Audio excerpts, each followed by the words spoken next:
Okay, this is Orlando Wilson, and what I want to talk about in this video is something to do with investigations, the investigations business. It's something I've bumped into a few times over the years, and it's something somebody just contacted me about recently. And that's what to do if there's recreational drug use, illegal drug use involved in an investigation, or you come across it, etc. Well, to be honest with you, there's not much you can do. You can log it, you can report it to the police. But generally these days in most places, the police are not worried about recreational drug use. So again, by barking too much about that, you can end up undermining an investigation because you're focusing on something which these days is not that big of an issue for most law enforcement. So how you present such things these days, you have to be very, very careful. I'll give you a couple of examples. I was working, or in some way still working, on a case out of Belgium where a lady has been involved in a very bad car accident how many years ago, etc. And there's a lot of strange things that happened with her case, very strange things. And there's been, in my opinion, a lot of negligence, and there is one major issue which, in my opinion, and others' opinion, is criminal. But trying to get the police to pick up on it is difficult. Why? Because the police are busy, they have other things to do, and how things were initially presented, everything was screwed up. And again, if you're trying to get the police to pick up on something, understand the police are very busy most of the time, so they're not going to waste their time on non-issues. Why? Because they're busy. So if you present something in front of them, it needs to be pretty clear of what the issues are. Anyway, there's multiple things involved in this case. Going back a few years, we were making headway with this, the police were listening, etc. And this lady, and we've called her out on this numerous times, has done a few things over the years to undermine her position. Went to the police we were dealing with, the cops we were dealing with, that were being very helpful at the time, and went off on them because she'd seen one of the people involved in this case, one of the people that was causing her problems, apparently taking cocaine in a bar in Antwerp.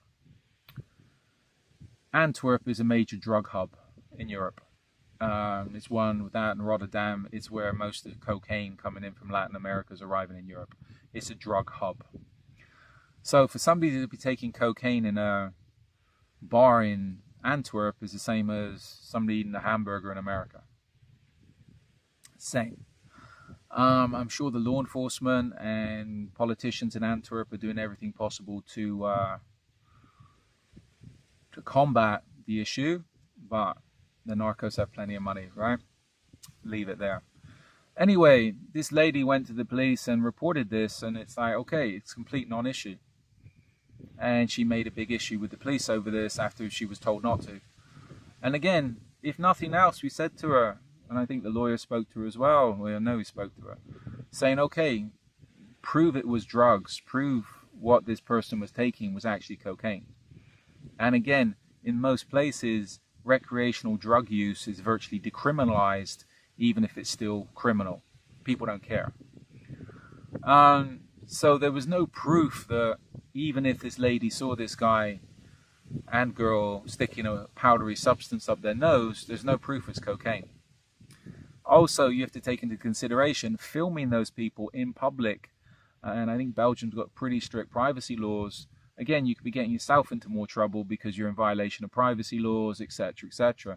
So if you're doing surveillance you see such things happening, you've got to be extremely careful that you're not breaking the law by filming these people. And again, if you need to present that evidence, you have to be very careful how you present that evidence. Because again, there's no proof it's drugs. All it is proof of them putting something up their nose. Could be snuff. Could be anything. Now, as I said, in a lot of places, drug use, recreational drug use, is virtually decriminalized. Another example, years ago, me and one of my guys were walking up, we're in South Beach in Miami, walking up one of the back streets behind Pennsylvania Avenue, a few blocks from the police station, right? And we're walking up there talking BS, and somebody threw something in front of us, a little baggie, one of the little drugs bags. It had something in it, I don't know what it was. We looked up and there's a guy looking at us over the balcony. We look behind us and there's another guy that's now terrified because I take it he just bought the drugs and they've been thrown to us, not to him, and whatever. What do we do about it? Smiled and kept walking. Not our business. Could we have reported it to the police? Sure.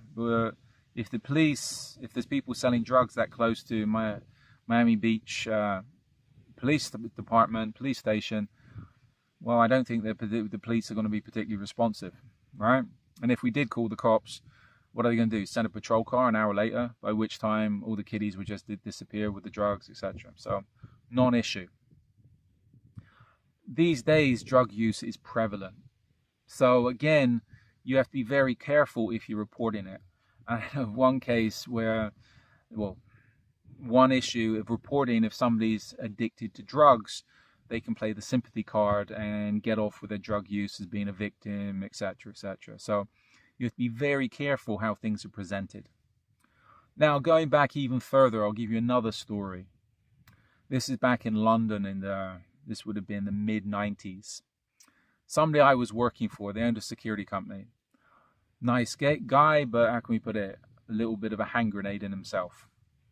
A little bit self-destructive. Him and his brother, there's both good guys, but out drinking in Brixton. And there's drinking as usual. The company owner was drinking way too much. He ended up, when it was closing time, when they left the bar or they left the pub, trying to buy some drugs, buy some hash off some kids on the street, some guys on the street, etc. These guys sold him what turned out to be an OXO cube. For those of you who don't know what an OXO cube is, it's like a beef stock cube. It's big in UK. So this guy realized that these drug dealers, well, wannabe drug dealers, fake drug dealers, had just taken his money for an OXO cube, a beef stock cube. So now, even though he was wasted, drunk, tries to get into a fight with these guys by hitting him with his motorcycle helmet because he arrived on his motorcycle. This was being witnessed by some cops that were there. It's closing time. They're watching what's going on. Now they see a drunk guy trying to hit some other guys with a motorcycle helmet. So the police come over and his brother made some excuses, and the company owner, that was the guy that was wasted, told the police that the reason he was trying to hit these guys with his motorcycle helmet was they sold him an OXO cube when he wanted to buy drugs, which the police found hilarious. So did the people that were trying to sell him the drugs. The police's main concern was that his brother got him into a taxi and got him home as quickly as possible and made sure that he didn't even attempt to get on his motorcycle. And if he did, he wouldn't have got too far before he wrapped it around a lamppost. So that was it. The cops weren't interested. They found it, from what I understand, they found the incident pretty funny. Because why? They got better things to deal with than people selling people OXO cubes. And again, if the guy was that drunk, he bought an OXO cube, well, best of luck to him, right? Buying OXO cubes is not illegal. So this is where, if you're involved in any investigations where drug use or any type of drug use is involved, recreational, prescription, etc., you have to be very careful how you present the case. And generally, as I said, it's a non-issue in most places these days. So it can be put in reports that people are seen taking things, but I'd be very apprehensive, especially if the paperwork you're putting in has to go to court, that you actually say that it's illegal substances, because you can end up being liable there and getting sued yourself. So, a little bit of advice there. In the meantime, follow me along on social media. We have a lot more videos going up. We've got a load up at the moment on Instagram, YouTube, and LinkedIn. Our preferred platform at the moment is LinkedIn because it's a lot more professional.